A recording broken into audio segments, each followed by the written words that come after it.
What's going on, guys? It's the boy Malloy here, and I'm about to be on my way to the first ever Pittsburgh DJ Summit. It's being held at the Doubletree Convention Center in Monroeville, Pennsylvania. Myself, I'm traveling all the way from northeastern Pennsylvania, by like the Scranton, Wilkes-Barre area for reference. I've done a bunch of events, I've done a bunch of gigs to that extent, but I've never actually captured content. So I thought it'd be a great idea to bring you guys with me and explore this whole thing and experience it together. So without further ado, let me get my stuff in the car and let's go. All right, guys, I'm all packed up and it's telling me that I have a 4.5-hour trip. So let's get it going.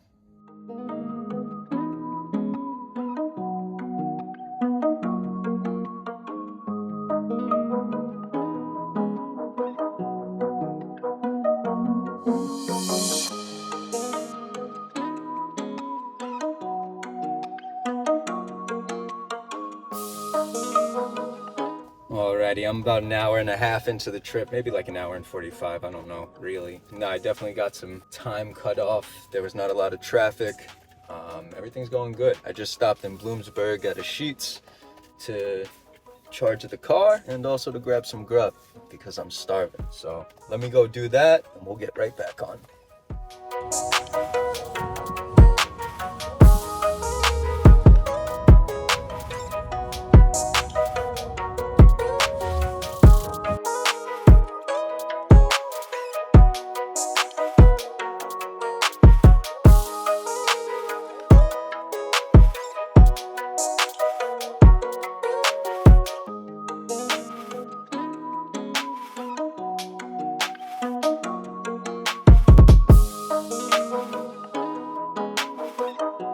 So I just got to a Sheetz in State College, Pennsylvania, which I believe is my last charge, if everything goes well. Yeah, it should be my last charge. But as you can see, I got some pretty cool videos of some scenery and content of that nature along the way. It is about to get dark, I'd say, probably as soon as I get out of here. So I don't know if I'll get anything else. Maybe I'll try to get like the sunset or something, that'd be cool. But other than that, I'll see you guys at the hotel.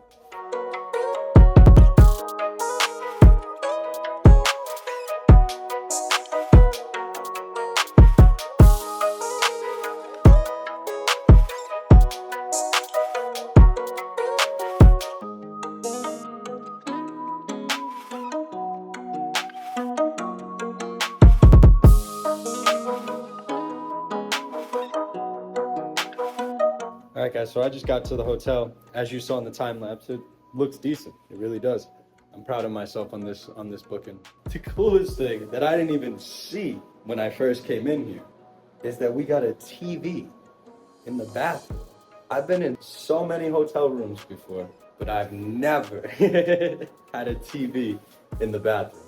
Yeah, I mean, I thought I was gonna go out tonight, check the town out and stuff like that. Probably go to like some like local bars and stuff, but I don't think so. Just because I got to be up at 8:30 for registration. And yeah, so basically that's it for tonight. And let's get ready for tomorrow. Alrighty, guys. Day one of the convention is finally here. I'm only about 5 minutes away from the convention center, so it shouldn't take that long. Other than that, let's get going. See you guys there.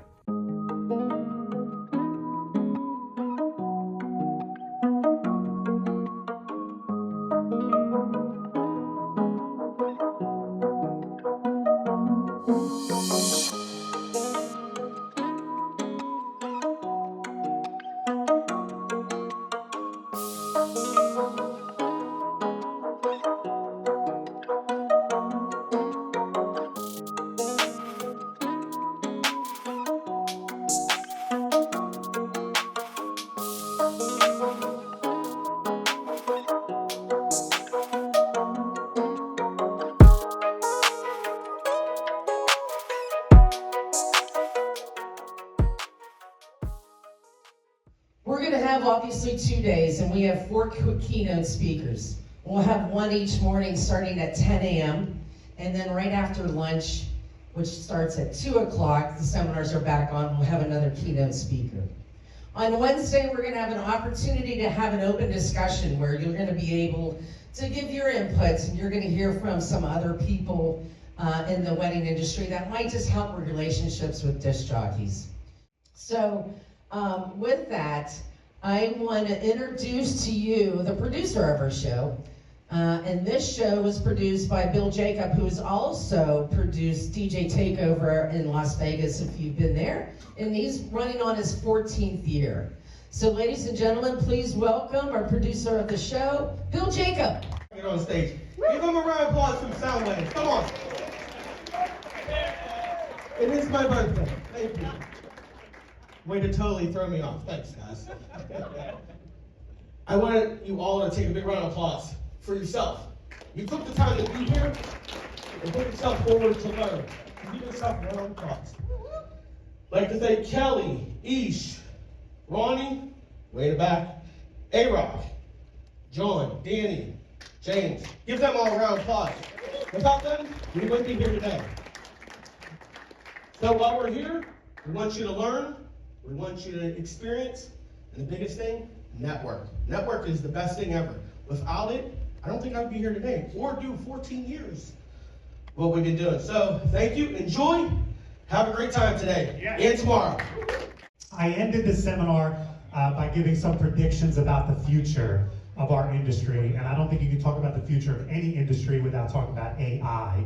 And my prediction, and you can disagree with this if you choose, my prediction is that if anybody actually sits down to write the program and the algorithm for it, AI could program an event and mix an event as well as probably anybody in this room. But here's what AI will never be able to do. Have a personality, have a sense of humor, have empathy for their clients, and have love and passion. And so, in my belief, if you have all of those things, if you bring all those things to the table, I don't see how you're ever going to be replaced by a program or AI or a computer. Bill asked me to speak. He said, hey, can you do something on emceeing? And I'm like, absolutely. I love this topic. I have been teaching, as Kelly said, I've been teaching DJs how to DJ and MC for well over 30 years. And when I teach DJs to MC, one of the first points I make to them is your voice is your #1 tool.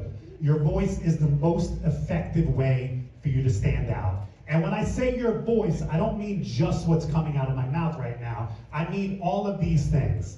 Your voice, what you say, when you say it, how you say it, how often you speak, how you stand, how you gesture, even what you wear is all part of your voice. That is, in my opinion, your most effective way to stand out, okay? Think of emceeing as you amplified.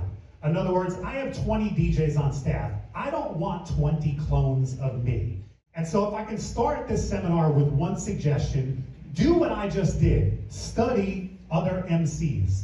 Take every opportunity you have to listen or watch any MC in this industry doing what they do, okay? Same thing goes with hosts. I love watching award shows. I'm an award show geek. And one of the reasons why I love watching award shows is I love listening to the host. I love watching their presentation skills. Pay attention to lead singers.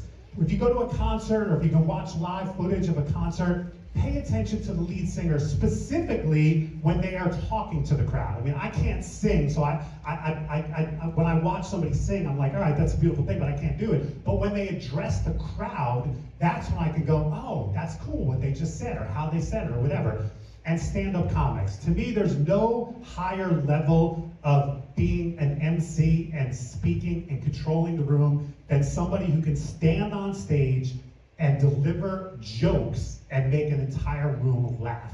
If you can master that art, the reason why Steve Martin has been so successful in his life is that he was a great stand-up comic. Once you're a great stand-up comic, you can do anything. And my other suggestion is when you study these people, don't just look for the good stuff. Look for the stuff that you go, yeah, I wouldn't do it that way. So study all of these people, but don't necessarily look for the good, okay? So like I said, your voice is your most effective way to stand out, but understand, that's for good and bad, okay? You can impress people with your voice, but you can also really turn people off, okay, with your voice. So just be aware that this is an effective tool, but for good and for bad. So In this seminar, I'm going to be focusing on two different aspects of our emceeing. Introductions, and then also our interaction with our crowd. So I'm going to start with introductions. Show of hands, how many DJs would call themselves wedding DJs? Not that you only do weddings, but specifically wedding. All right, so most of the room. Introductions that's your first impression, okay? Other than the music maybe that you played during the ceremony, cocktail hour music and everything else, this is the first impression that people have of you opening your mouth and speaking. And I love it when right after bridal party introductions, somebody comes up and takes a business card. They're like, wow, that's great. I'm like, I haven't even really done anything yet. I haven't danced any, but I made such a great first impression that they're already impressed. And that's a great sign, okay? Inflection is critical for effective public speaking, okay? Inflection is basically, if you chart your voice, if it's one straight line like this and you never deviate from that, that's poor inflection, okay? Inflection is all about punching some words and drawing some words out and things like that, okay? Please welcome to the stage, Dave Stephenson. So my name is Dave Stephenson, owner of Return for Music and Memories. I'm a DJ. I've also expanded into photo booths quite a few years ago. Let me ask you a question. How many people have photo booths for your business? Excellent. I also run a photo booth group if you've ever wanted to get into photo booths and want to learn. I run a group on Facebook called the Photo Booth Network. It's the largest photo booth group, one of the oldest. It was the original.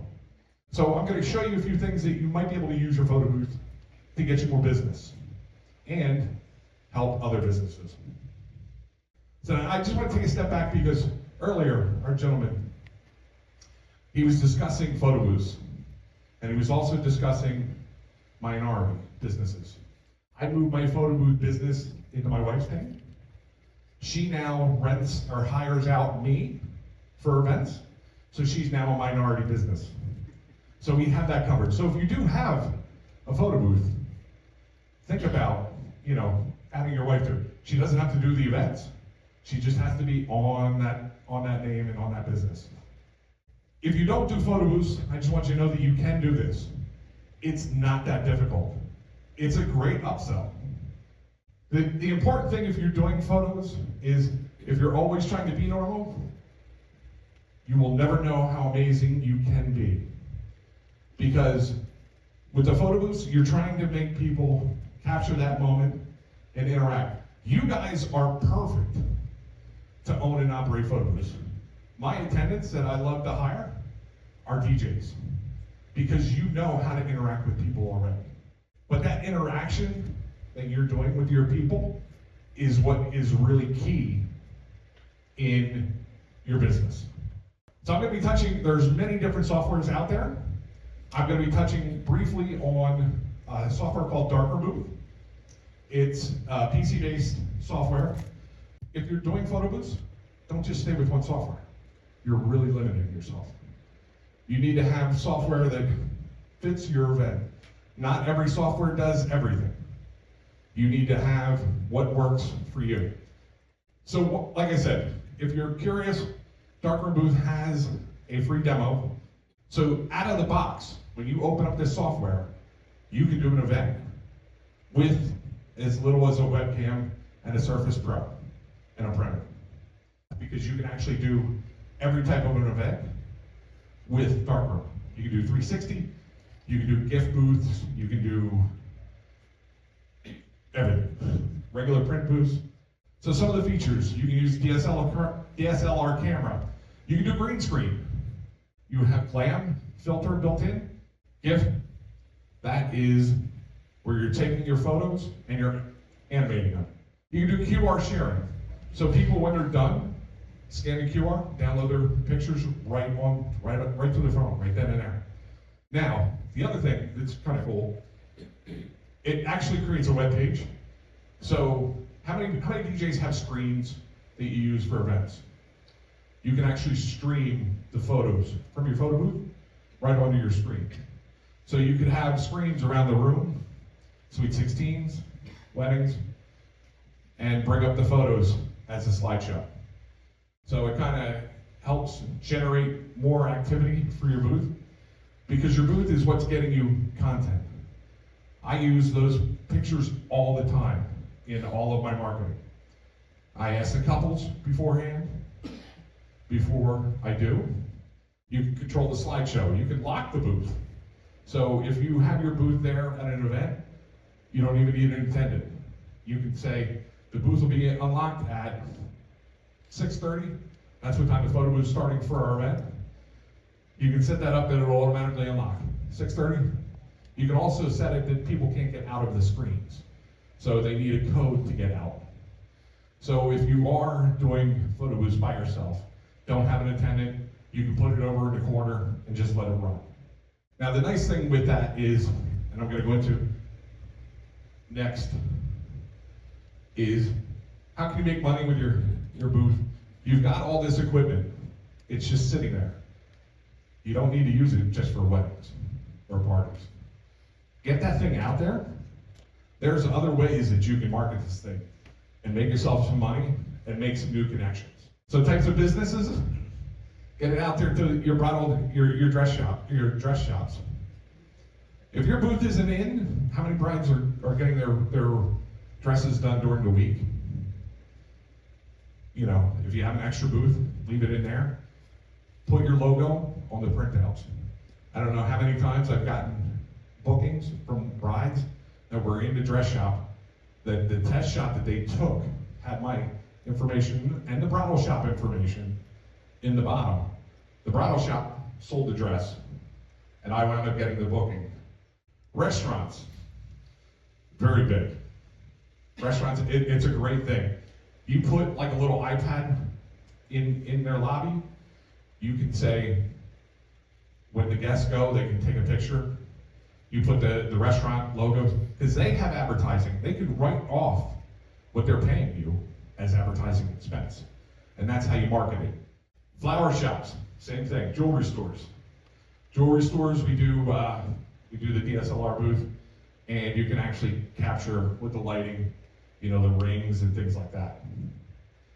So people that work at these businesses have parties also sometimes and need a photo booth or a DJ. So this kind of gets you in front of them. They can see some of your options that you have, and then talk to them about doing their holiday parties or their summer parties or things like that. Dentist offices. I know you don't think about it, but everybody that was in here just smiled. Some of you need a little bit of dental, I'm just gonna be honest with you. Some of you have beautiful smiles. So reach out to the local businesses. In return, sometimes, like I said, you can get some free dinner, charge them some money, share the information with them, because it's very important. So that's it for me. If anybody has any questions, pull me aside, anything photo booth related, and I appreciate your time today. Thank you. So working with Carnival, I have been out. They usually fly me out when I'm not on the ship. They fly me across the country to do some of their VIP events. So some of their big VIP events, they bring in some of their travel partners.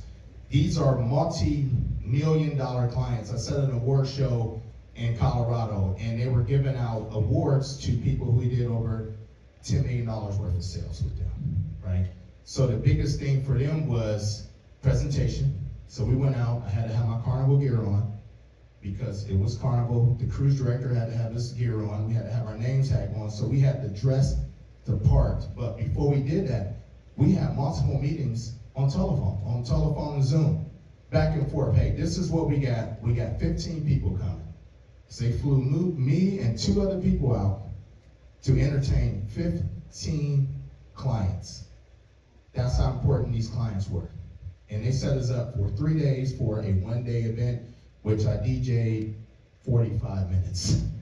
So, no, I had no problems. One of the things is, which like Mike Walters talking about, just the personality and the brand and what you represent. When you go out, your personality is key. Music selection. How many people subscribe to promo only?